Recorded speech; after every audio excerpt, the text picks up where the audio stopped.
May 1945. Germany finally surrenders, and with that single moment of capitulation, one of the most feared weapons of the Second World War effectively dies with it, the Tiger tank. Across the shattered landscapes of Europe, from the hedgerows of Normandy to the ruined cities and frozen fields of the Eastern Front, hundreds of these massive steel beasts sit silent. Some smolder where they were destroyed. Others stand abandoned beside roads, in forests, or on the edges of battlefields, left behind by crews who knew the end had come. The Allies suddenly find themselves in possession of what had been the most powerful and dreaded tanks of the war. And an urgent race begins. Locate every Tiger, study it, and decide its fate before time. Scavengers and politics do it for them. In early May 1945, as the Third Reich collapsed in on itself, the once proud Panzerwaffe had virtually ceased to exist as an organized fighting force. Tiger I and Tiger II tanks no longer spearheaded armored thrusts. They stood immobilized across Europe, victims not only of Allied firepower but also of fuel shortages, mechanical breakdowns, and simple exhaustion. Many crews had received the order to pull back, but their tanks never moved. They were left where fuel ran dry, or where a final fault in the transmission or engine sealed their fate. Hulks of steel stranded on the margins of crumbling battle lines. By the time Germany's unconditional surrender took effect on May 8, 1945, approximately 1,800 Tigers of all variants had been produced. The vast majority were already smoldering wrecks scattered from North Africa to the outskirts of Berlin. But several hundred still remained, scattered across occupied territories in varying states of life and death. Some sat intact in German depots, lined up in neat rows, as if waiting for a battle that would never come. Others had been deliberately disabled by their own crews, gun breeches smashed, charges placed under vital components, engines wrecked to ensure that no enemy soldier would ever take them into combat. Still more Tigers had simply run out of fuel in the chaos of the war's final weeks, frozen in place on village streets or country roads, their crews slipping away into the crowds of refugees and defeated soldiers. At major testing grounds like Kummersdorf and Hillersleben, Allied investigators found Tigers in various states of completion, some nearly ready to roll off the line, others stripped for parts or sitting beside piles of components. Technical documents, spare parts inventories, and training manuals lay alongside them, a paper trail revealing just how much effort Germany had poured into its heavy tank program.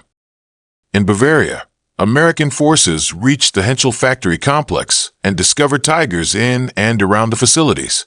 In northern Germany and Austria, British units pushed into areas where heavy tank battalions had been based and encountered abandoned vehicles parked in forests and farmyards. On the Eastern Front, Soviet armies overran Tiger positions in Silesia, East Prussia, and Czechoslovakia, capturing not just wrecks, but sometimes fully equipped tanks that had simply never escaped. Encirclement. No two Tigers looked quite the same now. Some appeared almost pristine, preserved by units that surrendered intact and obeyed orders to halt. Others showed catastrophic damage from internal demolitions, their turrets blown clean off by charges placed by their own crews. Many bore the scars of brutal fighting, penetrated armor plates, shattered tracks, charred engine compartments, and the unmistakable marks of the anti-tank weapons that had finally managed to stop them. The war was over. The Tigers were not. And as the smoke of battle cleared, the Allies faced a new and unexpected question. What do you do with the steel monsters you have spent years trying to kill? As the guns fell silent and the German armies laid down their weapons, a new kind of campaign began, one fought not with artillery and infantry, but with clipboards, cranes, and rail cars. The Allies had spent years dreading the appearance of a Tiger on the battlefield. Now they wanted every single one they could find. Intelligence officers, tank specialists, and engineering teams fanned out across the ruins of the Reich, hunting the steel beasts that had once hunted them. Their search led them to places that only weeks earlier had been at the heart of Germany's armored power. At proving grounds like Kummersdorf and Hillersleben, Allied investigators walked through eerily quiet ranges and workshops, stumbling upon Tigers in all stages of existence. Some stood fully assembled, paint still fresh, waiting for a war that had ended before they could join it. Others lay half-built, surrounded by crates of parts, technical drawings pinned to walls, and stacks of training manuals that at last passed into enemy hands. It was as if the entire German heavy tank program had been frozen mid-breath. Farther south, in Bavaria, American forces entered the Henschel factory facilities, an epicenter of Tiger production. There they found another treasure trove: hulls on assembly lines, turrets on transport jigs, incomplete Tiger II components stored in warehouses. In northern Germany and Austria, British units advanced into areas that had once housed heavy tank battalions and now found columns of abandoned vehicles in fields and barns. Meanwhile, on the Eastern Front, Soviet forces overran positions in Silesia, East Prussia, and Czechoslovakia, capturing both wrecked and intact Tigers as they pushed inexorably toward Berlin and beyond. The variety of conditions surprised even veteran tank officers. Some Tigers had been preserved almost lovingly by units that had surrendered with discipline, weapons still in their racks, tools neatly stowed, camouflage nets carefully folded. Others looked as if they had been hit by a hurricane of explosives from the inside. Crews had wired charges to ammunition racks and fuel tanks and blown their own machines apart rather than allow them to fall intact into Allied hands. Many showed the unmistakable traces of combat: gaping holes punched through armor, twisted tracks, scorched paint from engine fires, and the scars of high-velocity anti-tank rounds that had finally put an end to their terror. Yet capturing Tigers was only the first step. Unlike fighters or bombers, which could simply be refueled and flown away, these heavy tanks presented an immediate logistical headache. A Tiger I weighed over 50 tons. The Tiger II pushed close to 70. Moving them required specialized recovery vehicles, powerful cranes, and reinforced rail cars. Roads and bridges, already damaged by years of war, now had to bear the weight of machines designed to crush obstacles. Simply deciding which tanks were worth the effort of transport became a strategic calculation. To bring some order to this chaos, the Allied Control Commission laid down strict directives. All German armored vehicles were to be immobilized at once. Their weapons had to be disabled, bridges blocked, and firing mechanisms removed. Fuel supplies were to be drained, batteries disconnected, and ignition systems made safe. No unauthorized driving, no secret training, no risk that rogue units might attempt a last stand with what remained of Germany's armored might. Within Allied headquarters, a debate quickly emerged. Some officers argued that Tigers should be destroyed on sight, symbols of Nazi aggression that deserved to be reduced to scrap. Others, particularly engineers and intelligence specialists, insisted they were gold mines of information. The armor composition, the advanced optical systems, and above all the legendary 88mm gun represented hard-earned German expertise that could shape the next generation of tanks. In the end, both instincts would have their way. Some Tigers were marked for immediate destruction. Others were tagged, numbered, and scheduled for shipment to proving grounds in the United States, Britain, and the Soviet Union. The hunt for the Tiger was no longer about survival, it was about knowledge.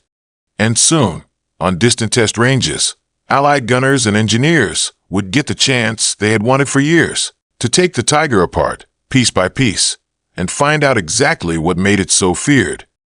For American tankers who had faced Tigers in North Africa, Italy, and France, the idea of finally examining one in safety had an almost surreal quality. On the battlefield, the Tiger had been a rumor, a silhouette in the distance, a flash from an 88mm gun followed by burning Sherman hulls. Now, in the wake of victory, the United States could drag these monsters onto rail cars, ship them across the Atlantic, and dissect them at leisure. The hunt in Europe was only the beginning. The real work would be done on quiet, proving grounds far from the front. Intelligence teams from the Ordnance Department spread across Germany and Austria, tasked with locating Tigers that were intact enough to test. They were not just looking for any wreck. They wanted solid armor plates, workable turrets, and hulls that could withstand a barrage of scientific curiosity. One of the earliest Tigers to reach American hands had actually been captured earlier in the war, during the Tunisian campaign in 1943. That tank, already famous among Allied analysts, was joined by fresh arrivals from Europe as the conflict ended. Each new specimen promised another piece of the puzzle. At Aberdeen Proving Ground in Maryland, preparations had already begun. Engineers laid out firing lanes, built reinforced stands, and cleared areas where they could punish German armor with every weapon in the American arsenal. The tests they conducted were brutally straightforward. Hulls and turrets were set up at measured distances, then pounded with American 75mm, 76mm, and 90mm guns.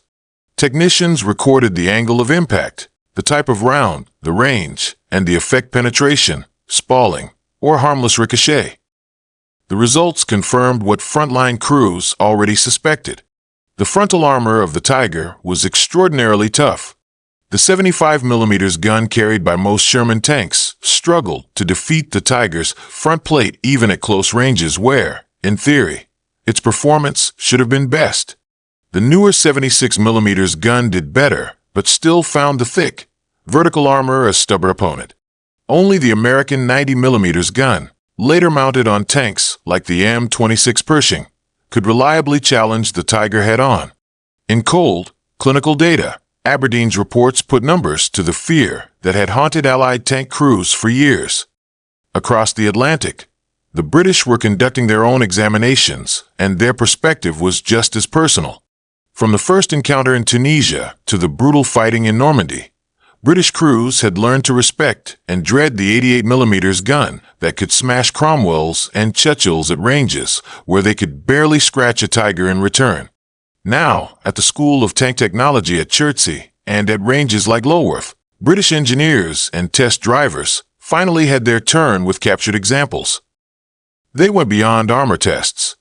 British teams tore into the Tiger's mechanical heart, engines, transmissions, suspension units, steering systems. They documented the sophisticated, almost over-engineered solutions that made the Tiger formidable but also temperamental. The interleaved road wheels, for example, gave the tank excellent ride quality and stability, smoothing its movement over rough terrain. But they were a nightmare in mud and ice, clogging with debris and making maintenance slow and difficult. The Maybach engine impressed testers with its power, yet its fuel consumption and maintenance needs were sobering. At Bovington, one Tiger captured in Tunisia became the centerpiece of British evaluation. Test drivers remarked on its surprising maneuverability for such a heavy machine, praising its advanced steering system. Gunners admired the clarity of German optics and the deadly precision of the 88mm gun. But every compliment came with a warning. Reports highlighted reliability issues, the complexity of field repairs, and the immense logistical burden each Tiger imposed. It was a superb weapon, but one that demanded an empire's resources. As the Americans and British filled their files with data, another great power was drawing its own conclusions from the wreckage of German heavy armor, the Soviet Union. On the Eastern Front, the story of the Tiger did not end with surrender. It simply changed stage. No Allied nation had faced more Tigers in combat than the Soviet Union. From the blazing fields around Kursk to the rubble-choked streets on the road to Berlin, Soviet tankers had learned to spot the angular silhouette of a Tiger with a mix of fury and respect. When victory came, Moscow wanted more than trophies, it wanted answers. Soviet trophy brigades, specialized units tasked with collecting enemy equipment, moved systematically across occupied Germany and Eastern Europe. Where American and British teams might arrive with notebooks and cameras, the Soviets came with a checklist. Every Tiger they could find wrecked, abandoned, or intact was claimed. Columns of captured German armor, including Tigers, Panthers, and self-propelled guns, were towed or loaded onto flat cars and shipped eastward. Among their most valuable prizes were Tigers that still had workable engines, intact turrets, and original documentation stuffed into storage bins or commanders' cupolas. Most of these machines ended up at testing grounds near Kubinka, outside Moscow. There, the Soviets put the Tigers through a harsh and methodical trial. Engineers did not hesitate to fire German guns at German armor, using captured 88mm rounds to probe weak spots. More importantly, they tested their own weapons, 85mm, 100mm, and 122mm guns were ranged against Tiger hulls and turrets. Each shot carefully measured and recorded. The goal was clear: determine at exactly what distances and angles Soviet tanks could reliably destroy the monsters that had caused such losses only years before. These tests were not conducted in a vacuum. Stalin himself took a keen interest in German heavy tank development. Reports from Kubinka fed directly into the design philosophy of new Soviet heavy tanks, such as the S-3 and later the T-10. Engineers studied not just armor thickness, but the shape of plates, internal layouts, and the arrangement of ammunition and fuel. Where the Tiger relied on thick, largely vertical armor, Soviet designers increasingly favored slope plate configurations and more compact internal designs, aiming to combine survivability with production efficiency. The Soviets also stumbled upon Tigers in unusual settings. In Prague, they found vehicles undergoing repair or modification in workshops when the front surged past.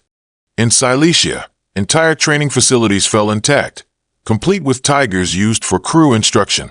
Some of these machines were repaired, repainted with red stars, and briefly used for propaganda films or demonstrations, paraded as trophies that symbolized Soviet mastery over the once feared German technology.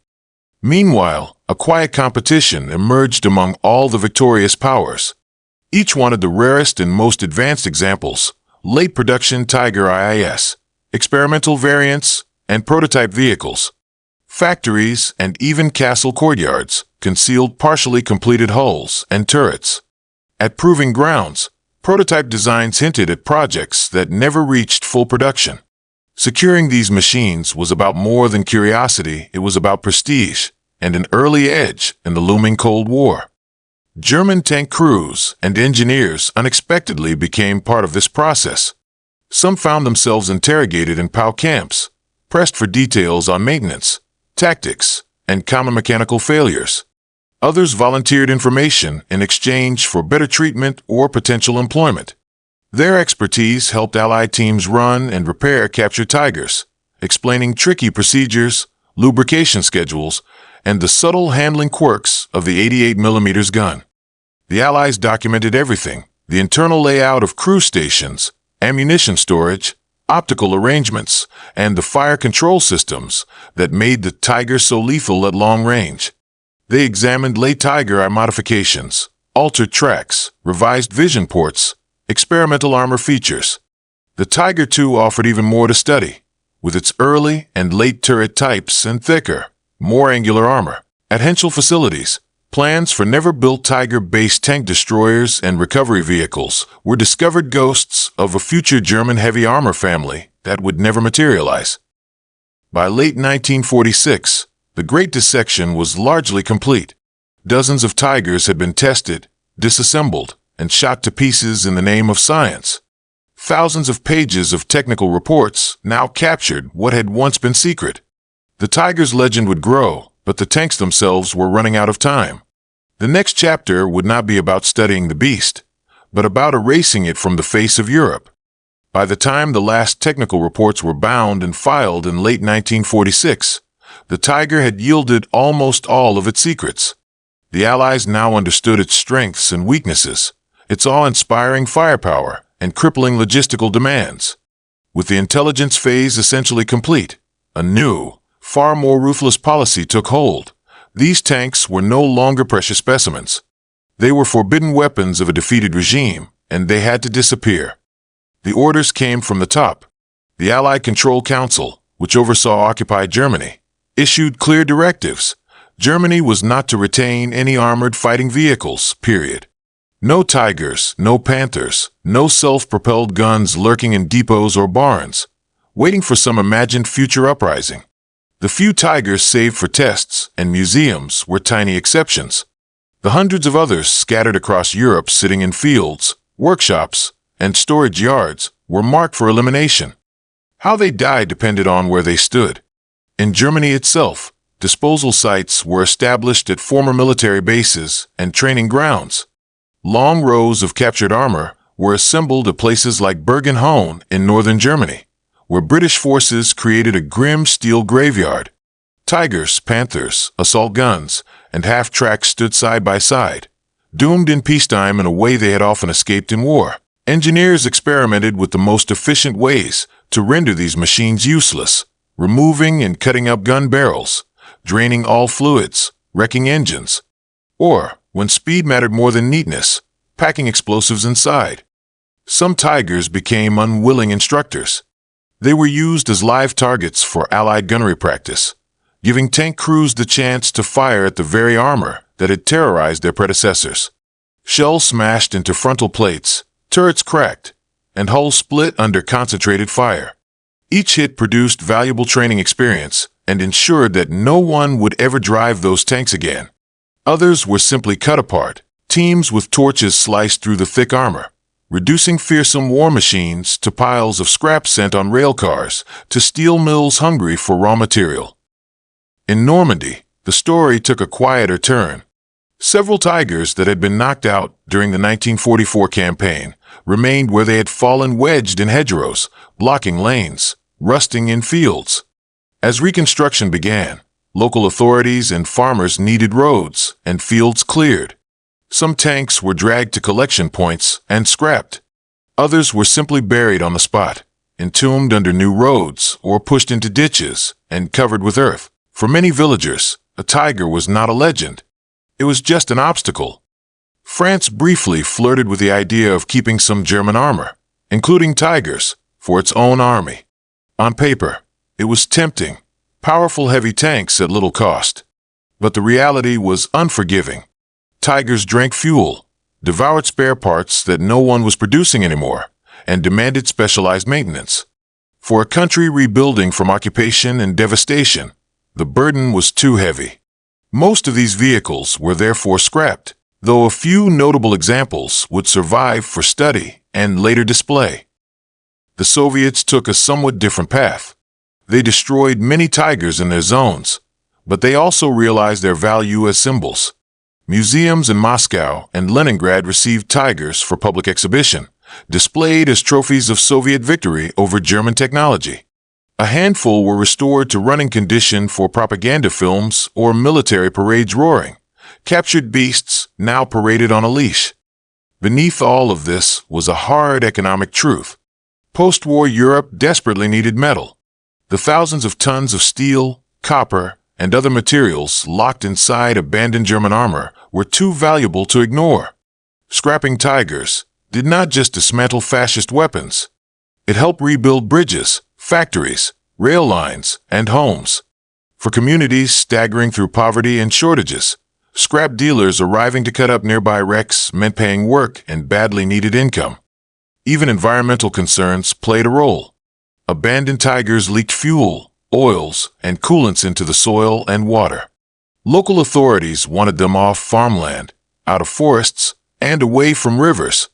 In some places, tanks that had plunged into lakes or rivers during battle were left. Where they sank, retrieving them would have been too costly and difficult. Their hulks slept underwater, forgotten, at least for a time. By 1948, the Great Purge was almost complete. Battlefield wrecks had been scrapped or buried. Depot stocks had been methodically destroyed, and the survivors preserved for testing or display represented only a tiny fraction of the roughly 1,800 Tigers ever built. Unlike aircraft, which could sometimes be stored or turned to civilian uses, these massive tanks had no peaceful role. They were instruments of war and nothing else. In the new world emerging from the ruins, there was no place for them except, perhaps, as rare museum pieces and fading memories. For most Tigers, the story ended in the furnace or under a layer of earth. But a handful escaped that fate, sometimes by plan, often by pure accident. These survivors, scattered across the post-war world, would become far more than just old tanks. They would be relics of a vanished age of armored warfare, the last physical remnants of a legend that was already outgrowing the reality of steel and oil. France was among the first to recognize the value of keeping a Tiger intact. Several captured examples were retained for evaluation and training. At Saumur, the French tank school used a Tiger eye to train instructors and students, walking them through German engineering in cold, hands-on detail. French designers studied the famous 88mm gun closely, hoping to draw lessons for their own tank destroyer concepts. Yet even in French service, the same problems reappeared: a voracious appetite for fuel, chronic part shortages, and the difficulty of maintaining such a complex machine. By the early 1950s, France retired these tigers from practical use. The Saumur example survived and would eventually take its place as a prized museum piece. In Britain, a similar pattern emerged. Multiple tigers were preserved for continued testing and education. The example of Bovington, captured in Tunisia, became one of the most famous of them all. British technical schools used it as a teaching aid, allowing students to climb inside and see exactly how German designers had arranged the fighting compartment, transmission, and turret. When its educational value finally waned, the Bovington tiger was spared the cutting torch and moved into the museum collection. Decades later, painstaking restoration work would bring it back to running condition, turning it into the only operational tiger eye in the world, a living, breathing artifact of a bygone war. The Soviet Union, with its vast stock of captured German armor, maintained the largest collection of preserved tigers. Museums from Moscow to Warsaw and Prague acquired examples. Some were displayed with visible battle damage, their scars presented as proof of German defeat and Soviet victory.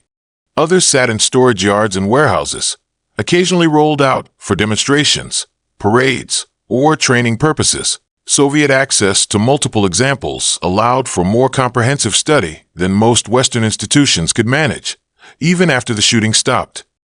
Despite all this, no country attempted to field tigers operationally after 1945. The reasons were simple and unforgiving. They were too complex, too thirsty for fuel, and too dependent on spare parts that no one wanted to manufacture anymore. Where aircraft like the Bf-109 or Ju-52 found limited foreign service in the post-war years, the Tiger remained what it had always been, a specialist's weapon that made sense only in the context of a total war economy. By the 1960s, attitudes began to shift. Historians and museum curators realized with a jolt that almost all Tigers were already gone. Interest in World War II armor surged, and suddenly those few remaining wrecks in forests, swamps, and fields were no longer just junk, they were treasure. Recovery efforts began. Teams dug Tigers out of bogs, winched them from riverbanks, and dragged corroded hulls out of long-forgotten positions in Eastern Europe. Many were incomplete or heavily damaged, but even shattered hulls and torn turrets were worth saving. Restoring a Tiger became a monumental task. Museums like Bovington invested years into returning their Tiger eye to running condition, a project completed in the 1990s. Other institutions focused on static displays, stabilizing rusted armor, fabricating missing components, and preserving fragile interiors. Private collectors sometimes acquired parts, turret rings here, road wheels there, but complete tanks were vanishingly rare and essentially priceless. Today, only a tiny number of complete Tigers exist worldwide. The Bovington Tiger eye is the only one capable of movement, and even it runs rarely, to protect an irreplaceable machine. Other examples rest in museums across Russia, France, Germany, Britain, the United States, and a few other countries. Several Tiger II tanks also survive, including the famous King Tiger at Gleize in Belgium, abandoned during the Battle of the Bulge and left in the village as a memorial. In total, less than 1% of all Tigers built survived. Their preservation was largely a matter of chance, being in the right place, captured by troops inclined to keep them, or overlooked in the frenzy of post-war scrapping. What remains today are fragments of a legend that has only grown as the machines themselves disappeared. Occasionally, a new wreck is still discovered, a hull in a forest, a turret in a riverbed, a tank revealed when drought drops a lake's waterline. Even when they are too far gone to restore, these finds ignite global interest. They are reminders of how quickly even the most formidable war machines can vanish, and how the post-war world reshaped not just the fate of German armor, but its memory. And if you want to follow the story further, look at what happened to the Panther tanks after World War II, the other great predator of the Panzerwaffe, captured, studied, and scattered across the globe in the turbulent years that followed.